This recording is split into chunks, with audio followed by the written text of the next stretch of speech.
Salve, salve galera, iniciando mais uma live aqui de física. Me chamo Alan Soares, sou professor de física, estou aqui para te ajudar.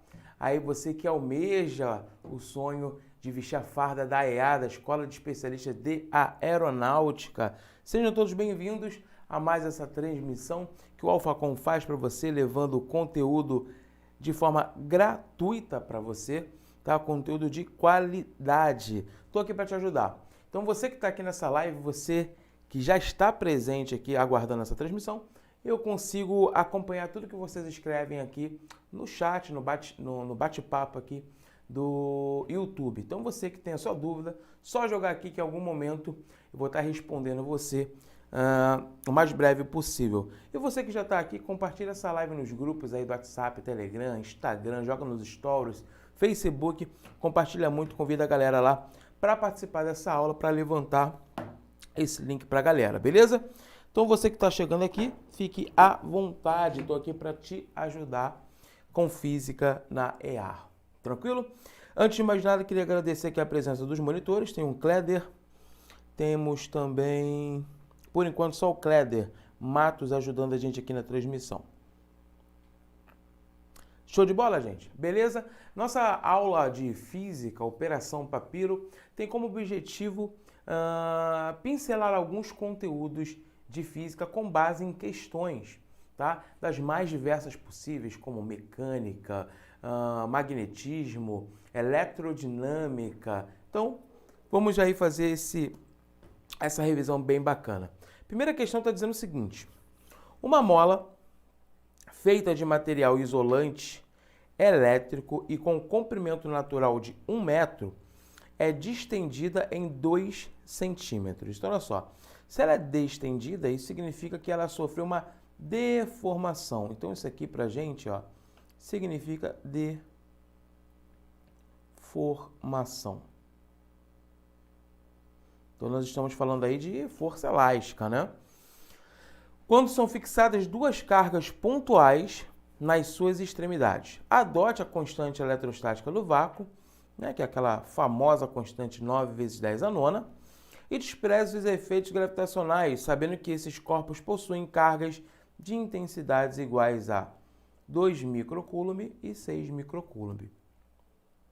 Determine o valor da constante elástica. Então, fera, ele disse pra gente que existem duas esferas eletrizadas, ligadas nos extremos de uma mola, e elas estão eletrizadas de forma positiva, né? Então, por exemplo, aqui, ó, eu tenho uma extremidade, aqui eu tenho uma mola, e aqui eu tenho a outra extremidade.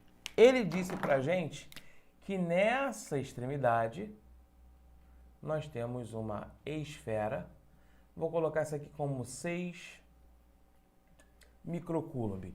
E nessa outra extremidade, nós temos a esfera de 2 microcoulomb. E aí, essa mola tem uma constante elástica, que é o que ele quer descobrir. E ela está sendo distendida. Isso quer dizer que a deformação é de 2 centímetros. Show de bola! Eu sei que essa partícula aqui, ó, nessa nossa primeira questão, ela é positiva e essa é positiva. Se eu olhar essa aqui como referência, ó, aqui vai ser o nosso referencial. Essa esfera, ó, ela vai ser repelida por uma força elétrica, certo?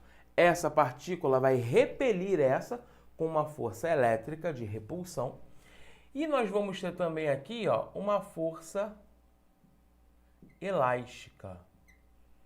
E aí, galera, sabendo que esse cara aqui, ó, está em equilíbrio, não haverá mais movimento, distendeu a mola, não há mais movimento. Eu posso dizer que a força resultante é a soma de todas as forças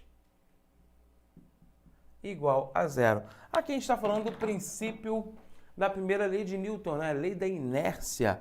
Então, tranquilo até aí.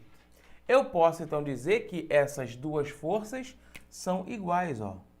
A força elétrica é igual à força elástica. Força elétrica, pessoal, é a constante vezes a carga de um vezes a carga do outro, dividido pela distância ao quadrado, que é igual a Kx, né? Constante elástica vezes aí a deformação. Beleza, vamos nessa. Eu posso dizer o seguinte, então, que aqui, ó, nós vamos ter 9 vezes 10 a nona, vezes as cargas, né? 2 vezes 10 elevado a menos 6, vezes 6 vezes 10 elevado a menos 6, dividido pela distância que ele deu pra gente, que é uma distância de 1 metro. É a distância natural, né? Então, vou colocar aqui, ó, 1 metro, 1 ao quadrado. A constante eu quero descobrir e a deformação foi de 2 centímetros, que é 2 vezes 10 elevado a menos 2 ao quadrado não, porque não é energia. Show de bola. Eu posso simplificar aqui, pessoal, esse 2 com esse 2 aqui. Feito isso, eu vou ter então que a constante elástica vale 9 vezes 6, 54. Vezes 10 elevado a menos 3, dividido por 10 elevado a menos 2. Isso aqui dá 5,4 Newton por metro, né? Ficaria 54 vezes 10 elevado a menos 1. Volto uma casa.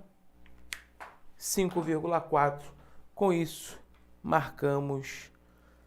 E aí ele quer determinar o valor. A resposta que seria letra D, né? Por que seria a letra D, pessoal? Porque aqui, ó, na verdade, deveria ser 1,02 metros. Eu estou aqui, ó, aproximando para 1. Para ficar mais fácil de resolver a nossa questão. Então, a gente acha o gabarito letra D. Suave, galera, tranquilo.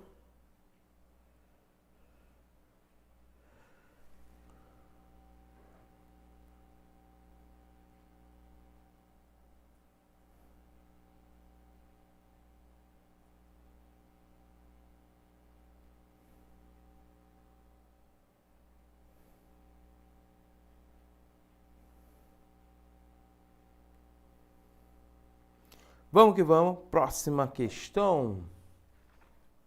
Deixa eu só voltar aqui na questão 1 para você dar aquele print, você aí da frente. Então, dá aquele print bacana. E aí, vamos para a próxima questão. Olha aí, ó.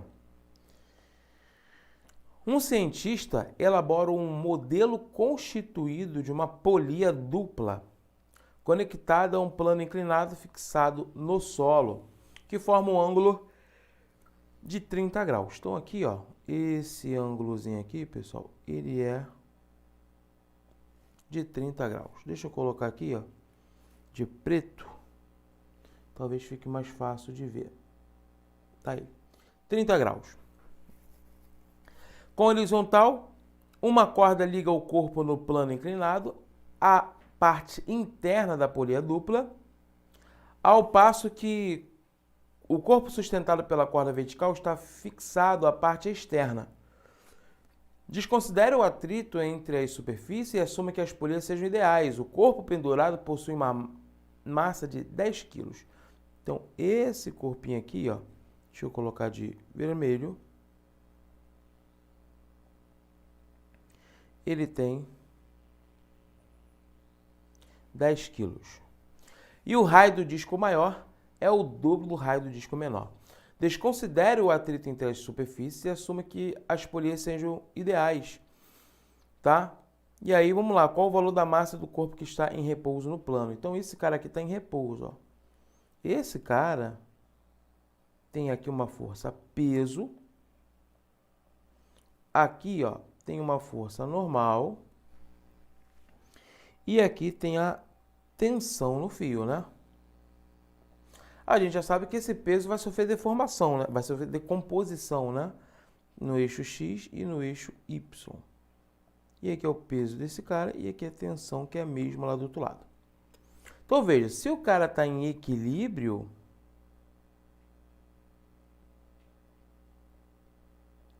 eu posso dizer que a força resultante é igual a zero. Ou seja, que o peso desse corpo que eu vou chamar de 1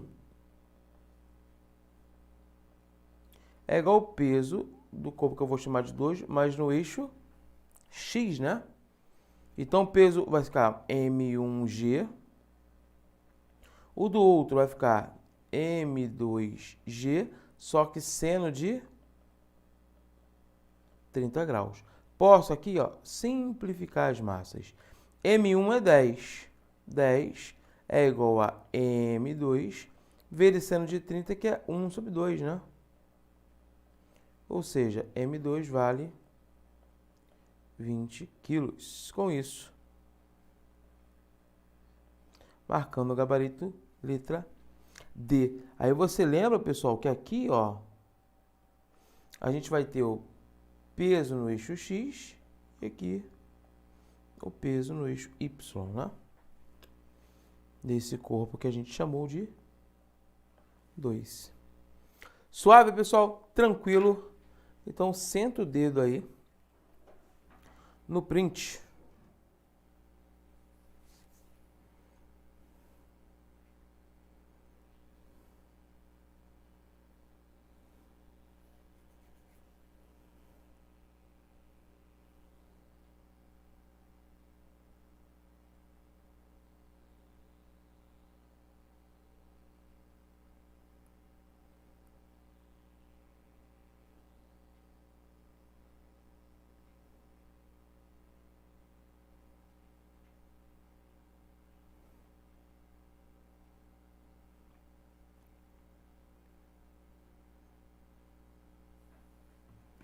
Vamos nessa? Próxima questão.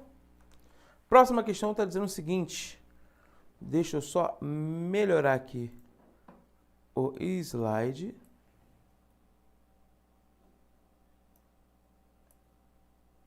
Pronto. E vamos que vamos. Olha aí, ó. Na questão, sempre que necessário, use a seleção da gravidade. Ele deu uns dados aí, né? Caso a gente precise utilizar para essa questão. Só que a pergunta está aqui, ó. Uma mala de 6 kg de massa está sendo puxada exclusivamente por uma força de 3 newtons. Então, tem uma massa de 6 kg puxada por uma força representada pelo vetor F de 3 newtons. E aí ele forma um ângulo θ, ou melhor, alfa, com a horizontal. Ele quer saber aí qual é a aceleração do corpo. Bom, há um princípio fundamental da dinâmica, né? Então, a força resultante é igual a massa vezes a aceleração. Agora, a força que faz esse corpo aqui, pessoal, se movimentar é essa força nesse eixo, né? Ó, que é a força no eixo X. E essa força no eixo X, ela está adjacente, né? Então, eu posso escrever que essa força no eixo X é a força F vezes cosseno de alfa. Logo, nós podemos escrever o seguinte, que a força Fx, ou seja, a força vezes o cosseno de alfa, é igual a massa vezes a aceleração. A força é 3. O cosseno é cateto adjacente sobre hipotenusa, né? Só que aqui, ó, é 3, 4, 5, 30, 40, 50, é pitagórico, né? Então, ó, se eu chamar isso aqui de x, pessoal, nós teríamos x ao quadrado é igual a 40 ao quadrado mais 30 ao quadrado, que é o triângulo retângulo. Isso aqui vai dar raiz de 100, de 2.500, né? Que é igual a 50 centímetros. Então, isso aqui vai ficar 30 sobre 50. Cateto adjacente sobre hipotenusa. É igual a massa, que é 6, vezes A. 0 com 0 simplifica. Então, isso aqui vai ser a aceleração é igual a 9 sobre 5 vezes 6. 9 sobre 30, né? Isso dá 0,3 metros por segundo ao quadrado, marcando, então, gabarito letra A.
Beleza, pessoal? Vamos que vamos?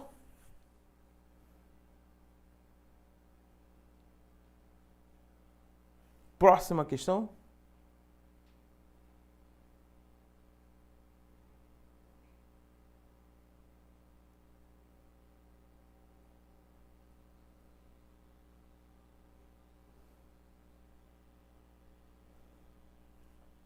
Olha só, uma bola de tênis de massa 60 gramas se chocou com uma parede vertical.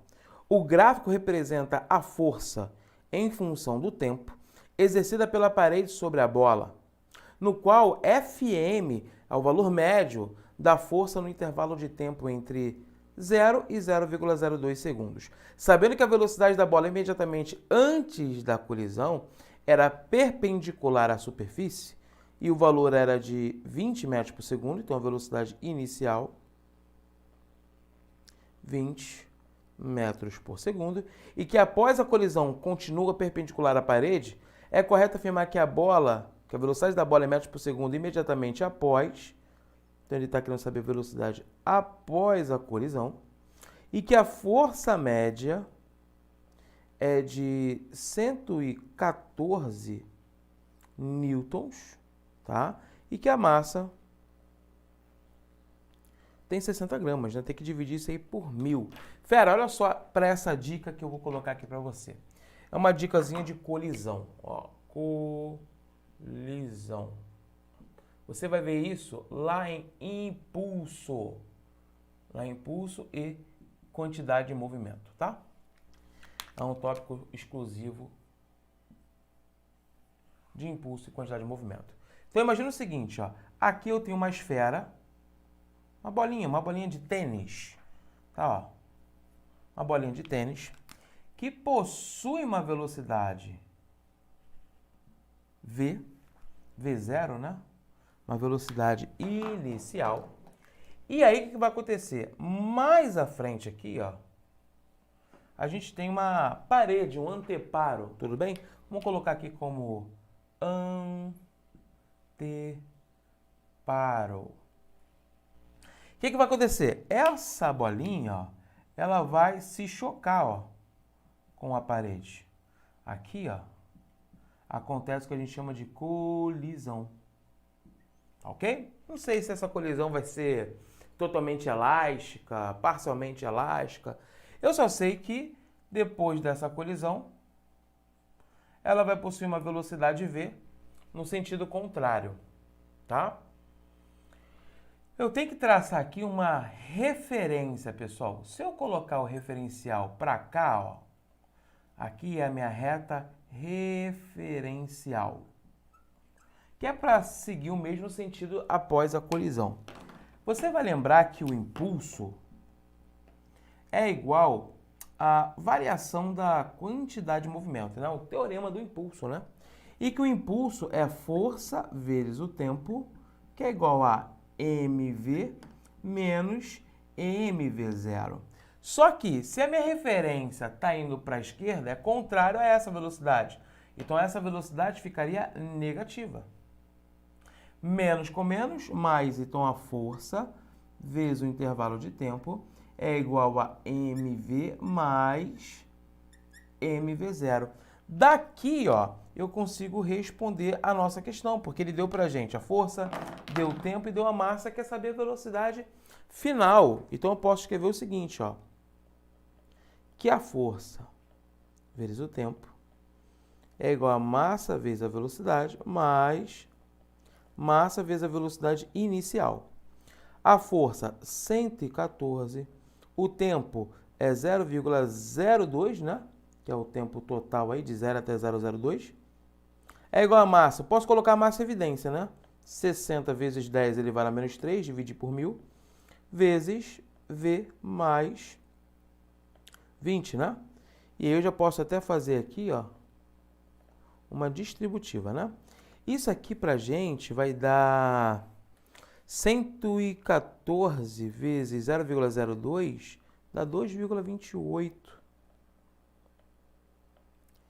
Igual a 60 vezes 10 elevado a menos 3V mais 1.200 vezes 10 elevado a menos 3. Tudo bem? Show de bola. Então, isso aqui vai ser 2,28 menos 1,2. Já passei para o outro lado tirando a potência. 60 vezes 10 elevado a menos 3V. Então, V vai ser 2,28 menos 1,2 dá 1,08. Dividido por 60 vezes 10 elevado a menos 3, que dá 18, né? 18 metros por segundo. E a gente acha gabarito. Letra C. Gabarito como resposta C de selva.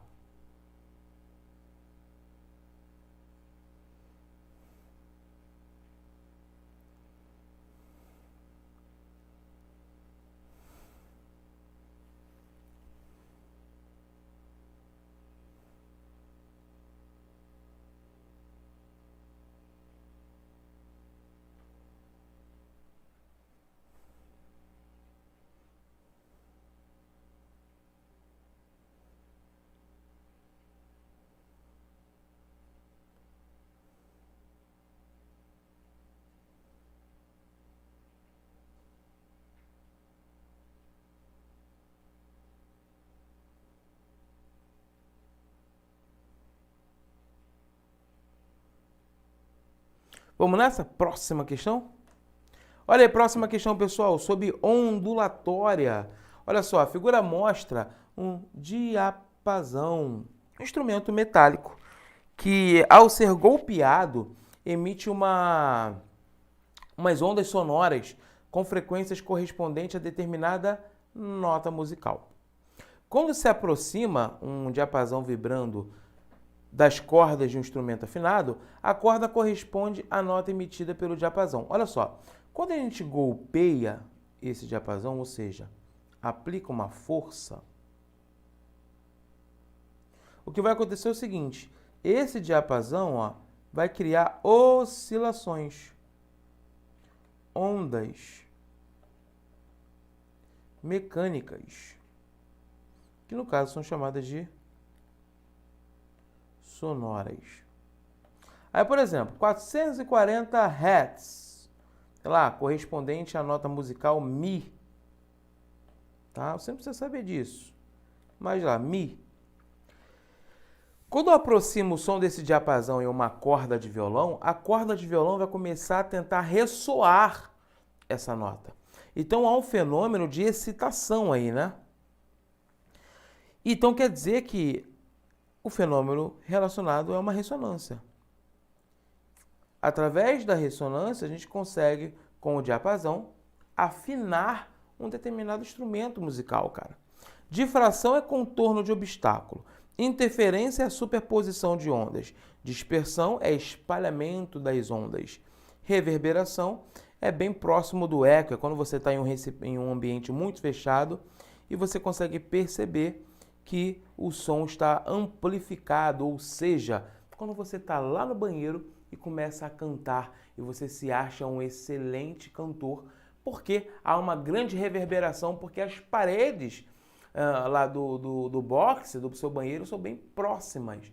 Então há uma amplificação dessa onda sonora emitida por você. Então por isso o fenômeno relacionado é o fenômeno de ressonância.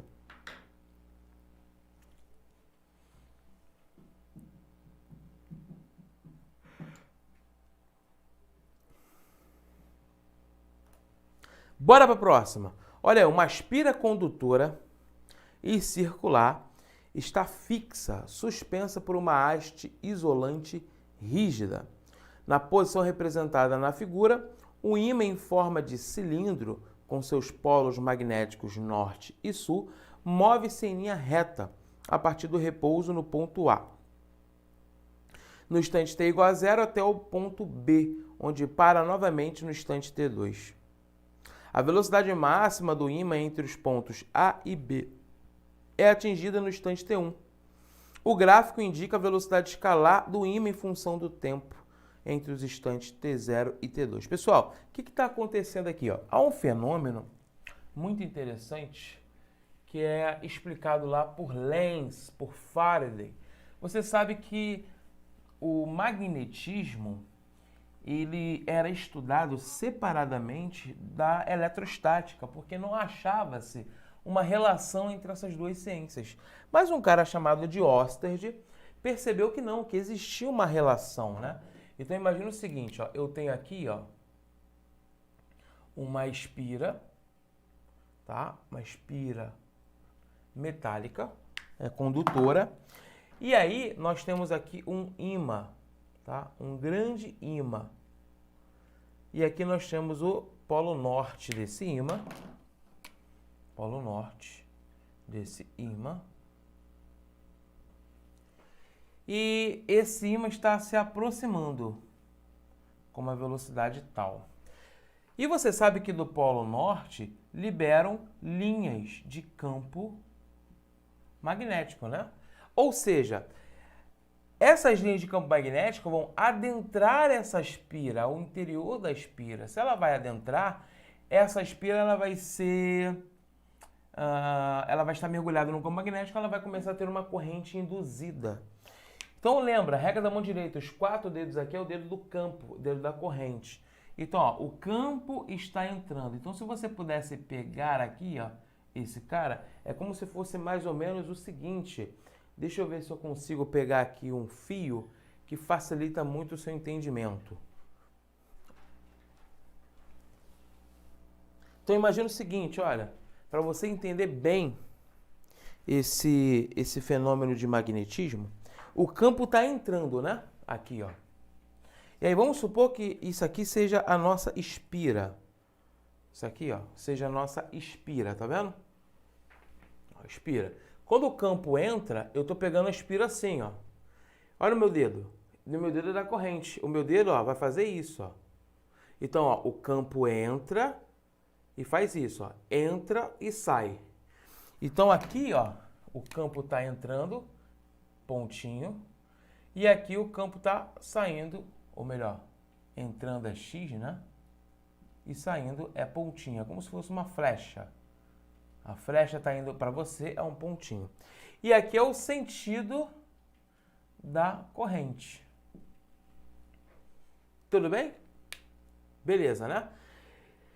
O que Lenz pensou? Caramba, essa corrente induzida, ela vai criar uma eletromotriz induzida. Ela vai ter que criar aqui, ó, um polo norte para que esse ímã se afaste. Então, o que vai acontecer aqui na figura é o seguinte. Se o norte está se aproximando, significa que aqui dentro... significa que aqui dentro, ó, tem que criar um polo norte para afastar esse ímã durante todo o movimento, de 0 até T2. Considere os sentidos horários e anti-horário, blá, blá, blá. Então, ele quer saber qual o sentido da corrente nos intervalos de tempo. Ó. De 0 até T1, ele aproxima. Então, o sentido é anti-horário. De T1 até T2, é o sentido... Anti-horário não, né? Sentido horário, né? Ou melhor, anti-horário. Aqui é o polo norte, ó. Se é polo norte, olha aí, ó, sentido anti-horário da corrente. A corrente faz isso, ó. Então, o gabarito é a letra A. No sentido anti-horário, tanto de 0 até T1, quanto de T1 até T2. Ele gera um polo norte para poder o quê? Repelir de forma magnética esse ímã. Tranquilidade, gente? Beleza? Então, solta o print aí na questão. Vamos que vamos. Enquanto isso, eu vou apagar aqui a lousa, enquanto você faz o print.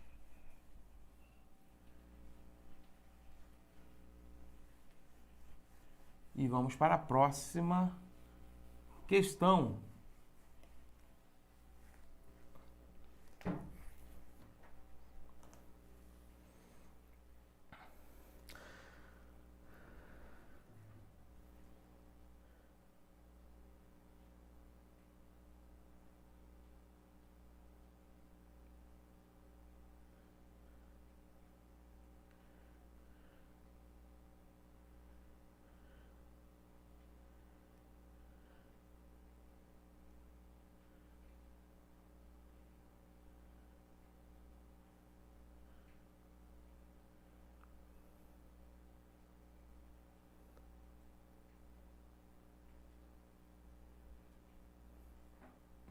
Vamos lá, do alto de uma pedra, de uma ponte, um garoto deixa cair um tijolo maciço e impermeável nas águas paradas de um lago.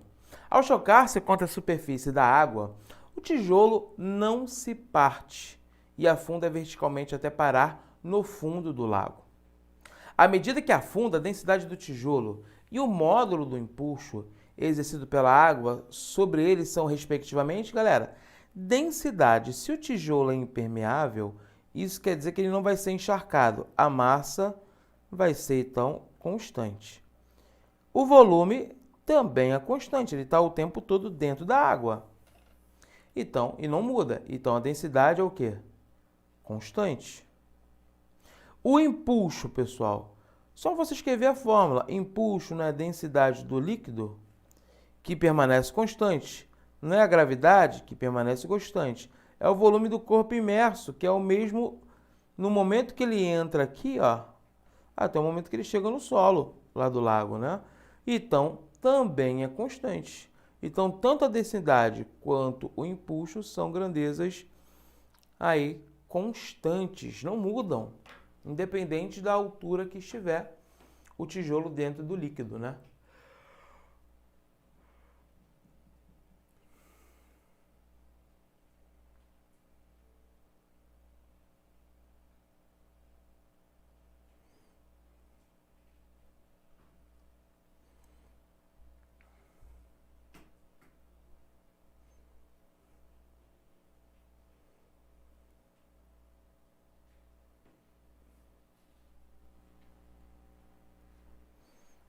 Vamos nessa, então, para a próxima?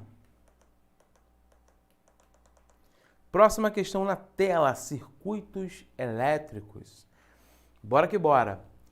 Em uma atividade experimental, um estudante é desafiado a descobrir a resistência elétrica ômica do conteúdo de uma caixa que esconde componentes do circuito elétrico representados na figura. Além do conteúdo da caixa, o circuito é constituído por 2 resistores ômicos, um gerador ideal, um amperímetro ideal e os fios de resistência desprezível. O estudante observa que, quando o circuito está em funcionamento, o amperímetro indica 2 amperes. Considerando essas informações, a resistência equivalente dos resistores associados dentro da caixa é igual a... Então, ele está querendo saber qual o valor aí da resistência equivalente aqui dentro, ó. Vamos chamar isso aqui, vou colocar aqui de outra cor, azulzinho. Vamos chamar essa resistência aqui de REC. Tudo bem? Vamos lá.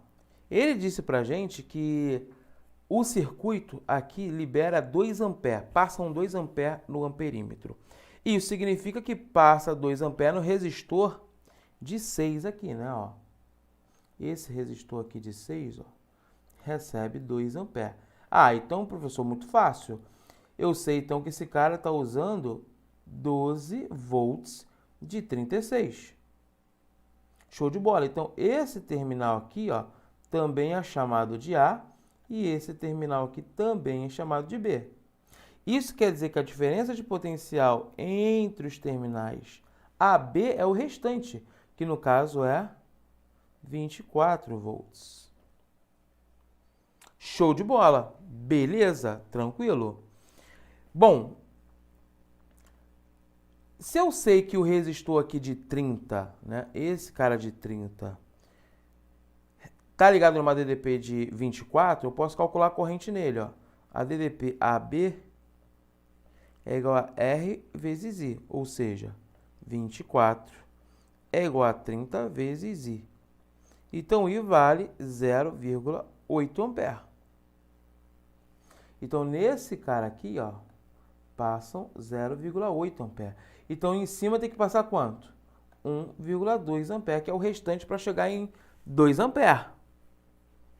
Tudo bem? Então, novamente, a DDP AB é igual a REC de cima vezes I, né? Ou seja, 24 é igual a REC que a gente quer descobrir, vezes 1,2. A REC vai ser 24 por 1,2, que dá 20, né? Marcando, então, gabarito letra D.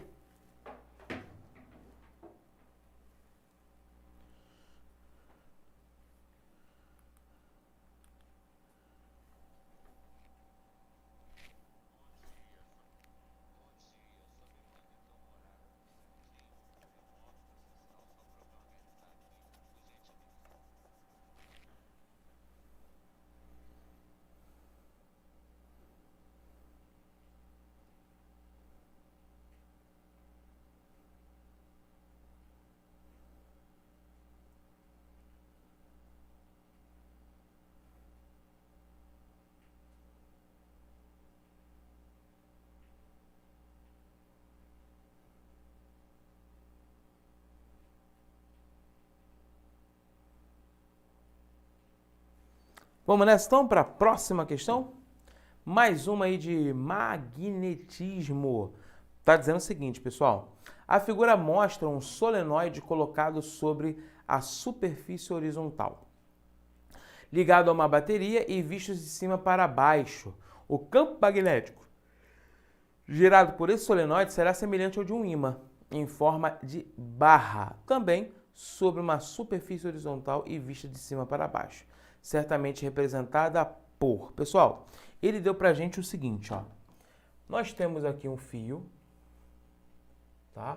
2 fios e um solenoide ligado nesses 2 condutores aqui, ó. E aí, nós temos aqui, ó, uma pilha, tá? Deixa eu desenhar aqui a pilha melhor. Nós temos aqui uma pilha.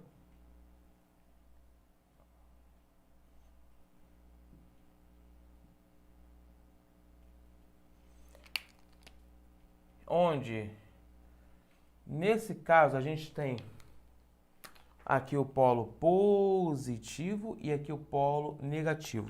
Se o sistema é um sistema de corrente convencional, você sabe que sai do polo positivo para o polo negativo. Então a corrente vai entrar aqui nesse solenoide, ó. A corrente vai entrar no solenoide. A corrente vai fazer isso aqui, ó. Né, ó. É um fio enrolado, né? É um fio enrolado, então a corrente vai entrar assim, ó. Vum, vum, vum, vum, nesse sentido. Agora no solenoide, pessoal, a corrente é os 4 dedos e não mais o dedão. No solenoide muda. O dedão antes era corrente, agora o dedão vai ser campo. Então se a corrente, ó, tá vindo aqui assim, ó, a corrente vai fazer isso, tá vendo, ó? Olha para onde está o dedão o tempo todo. Para a esquerda, a corrente vai fazer esse movimento, ó. E o dedão está sempre para onde? Para a esquerda.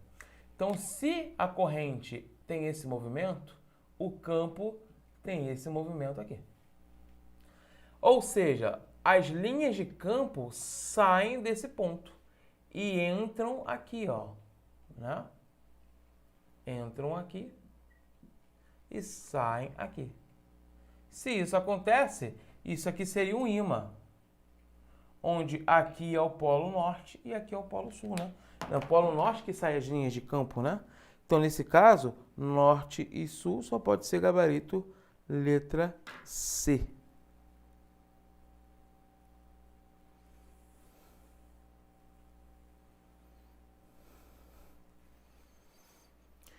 Beleza? Sucesso? Tranquilo?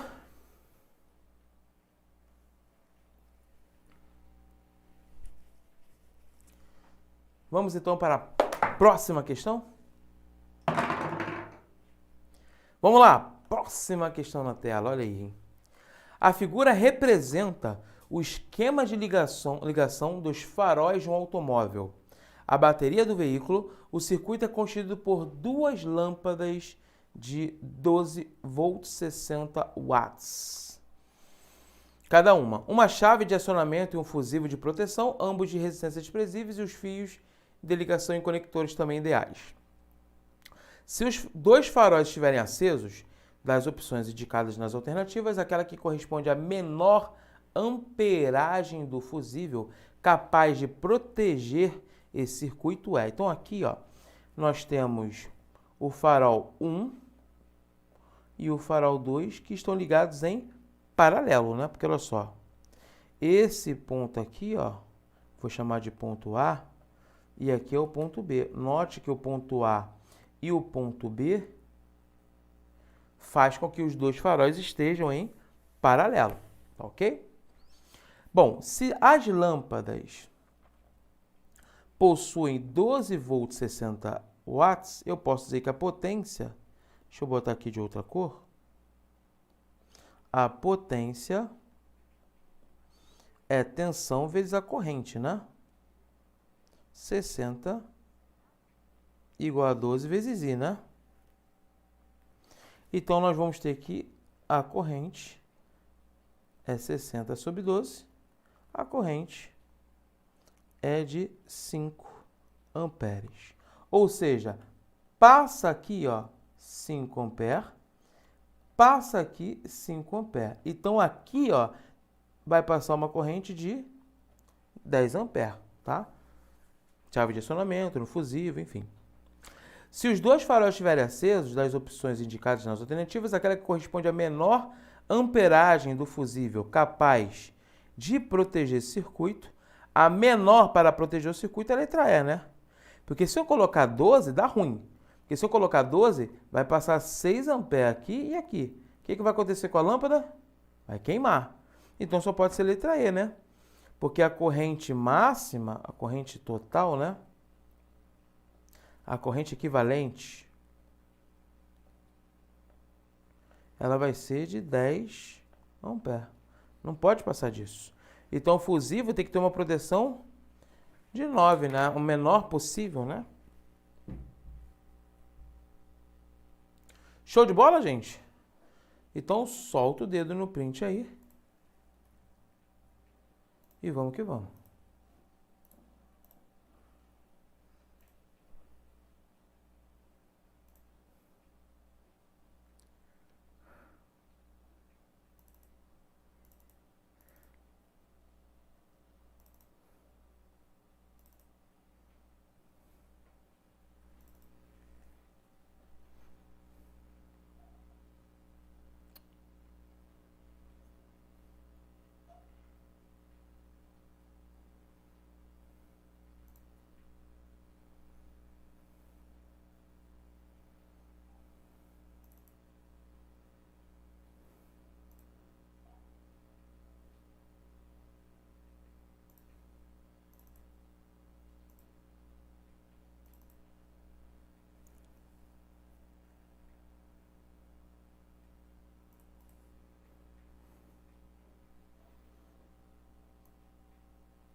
Vamos que vamos. Próxima questão. Fala sobre impulso. Questão bem bacana sobre impulso, gente. Questão na tela. Vamos que vamos. Olha aí, o gráfico mostra a variação da intensidade da força F de direção constante que atua sobre uma bola de bilhar de massa 2 kg. Sabendo que de 0 até 2 segundos, desculpa, a velocidade da bola são de 5 e 14, tá? Então, aqui em 0 segundos, a velocidade é 5 em 14. Ele quer saber o valor de F0. Então, eu posso aqui, novamente, ó, usar o teorema do impulso, que é a variação da quantidade de movimento. Ó. Força vezes o tempo é igual a mv menos mv0. A força que ele chamou de F0 vezes o tempo, que é 2 segundos, né? É igual a massa, que vale 2, vezes a velocidade final, 14, menos 2 vezes 5, né? Eu posso até simplificar aqui esse 2, né? Esse 2, esse 2, esse 2, fica 14 menos 5. Opa, deu algum problema, porque isso aqui vai dar 9 newtons. Deixa eu ver aqui qual foi o problema. Voltando aqui na questão, vamos ler ela de novo.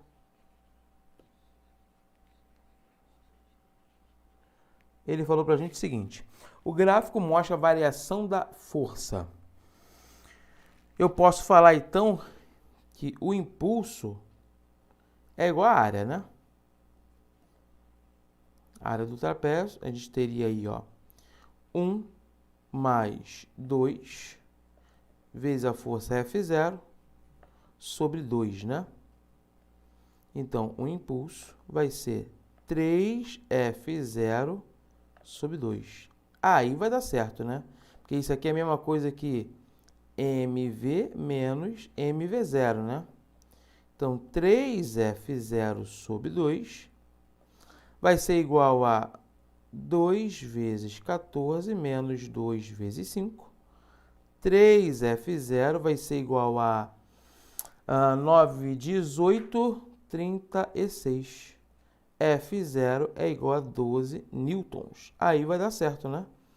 Gabarito letra D. Gabarito letra D.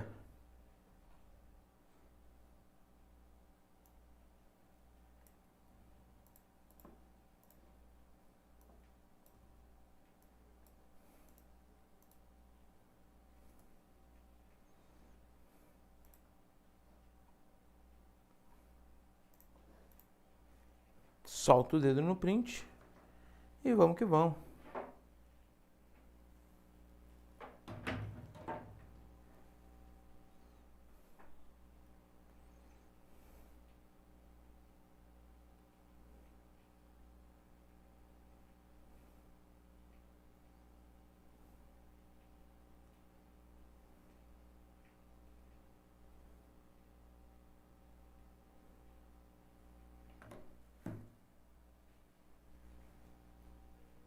Vamos lá. De frente ao gol, um jogador rebate a bola de massa m, fazendo com que ela passe a se mover com velocidade mesmo módulo v, numa direção perpendicular à original. O impulso sofrido pela bola na rebatida tem módulo. Então, olha só, eu tenho aqui uma bola.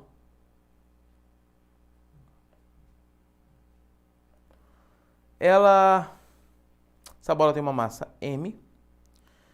Ela foi golpeada, chutada, e vai ter uma velocidade v numa direção perpendicular à original. Então, aqui, ó, tá a velocidade v perpendicular à original.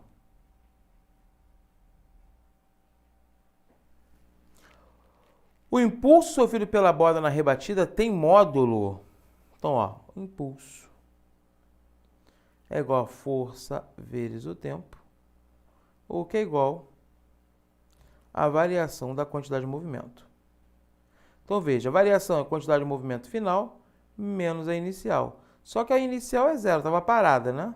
Então vai ser massa vezes a velocidade. Marcando o gabarito. Letra E. Como resposta.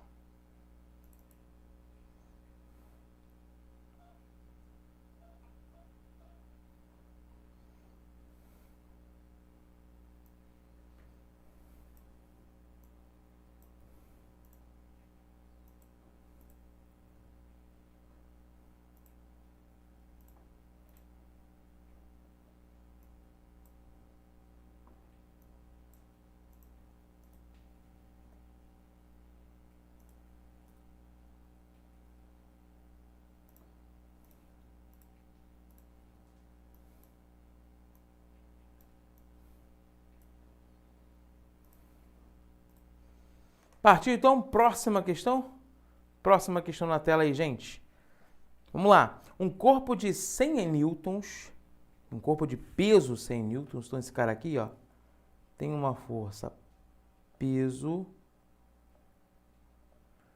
de 100 newtons, preso por um fio ideal, encontra-se em repouso sobre um plano inclinado sem atrito, conforme a figura.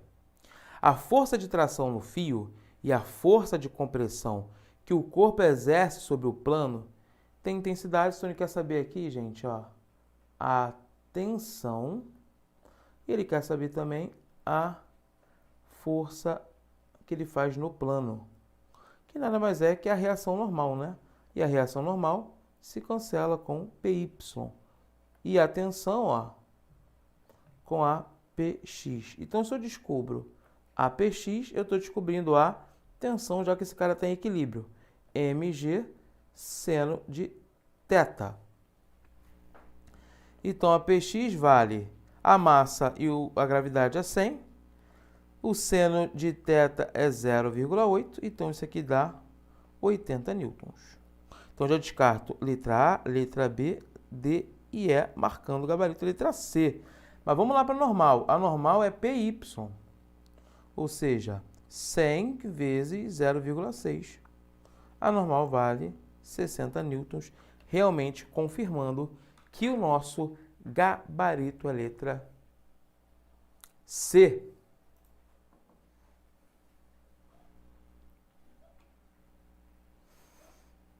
Show de bola, gente? Tranquilidade até aí?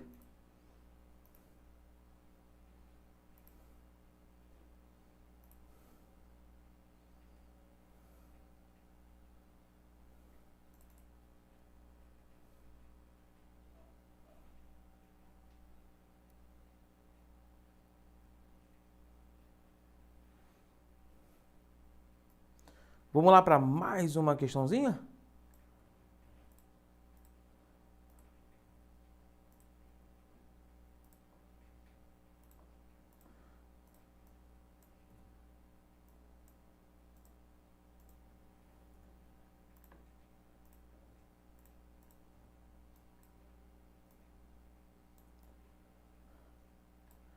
Daquelas bonitas.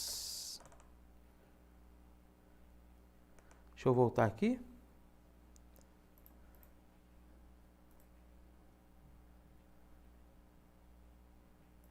Vamos que vamos. Então se liga nessa questão aí, gente. Tá dizendo o seguinte, ó.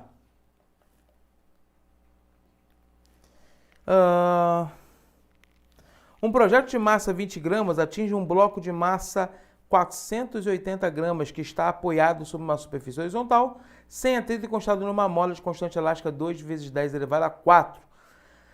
Antes da colisão, a mola não estava deformada e após a colisão, o projeto fica incrustado na bola, no bloco, sabendo que a velocidade inicial do projeto era de 400, calcula a deformação. Então, olha só. Primeira coisa, a deformação porque tem energia, né? Eu sei que a quantidade de movimento antes é igual à quantidade de movimento depois. Ou seja, a massa do projétil, a velocidade do projétil é igual à massa do projétil mais a massa do bloco vezes a velocidade após a colisão. Eu vou deixar tudo em grama aqui porque vai cortar as massas, tá? 20 vezes a velocidade é 400.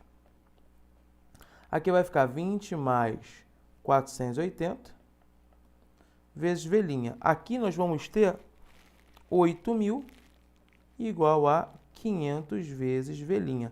0, 0, 0, 0 corta. V' vai ser 80 sobre 5, que é igual a 16 metros por segundo, né?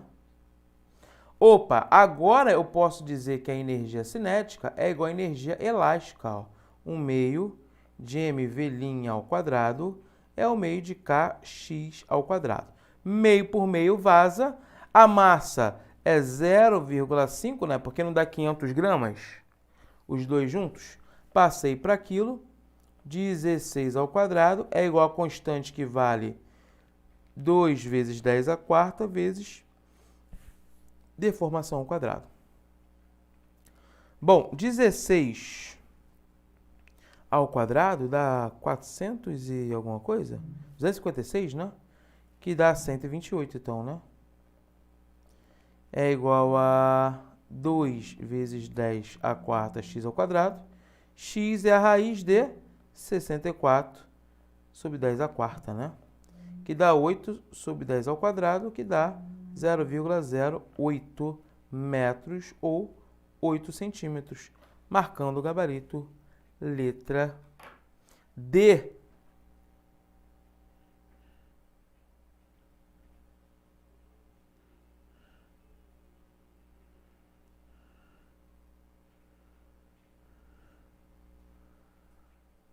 Show de bola, gente?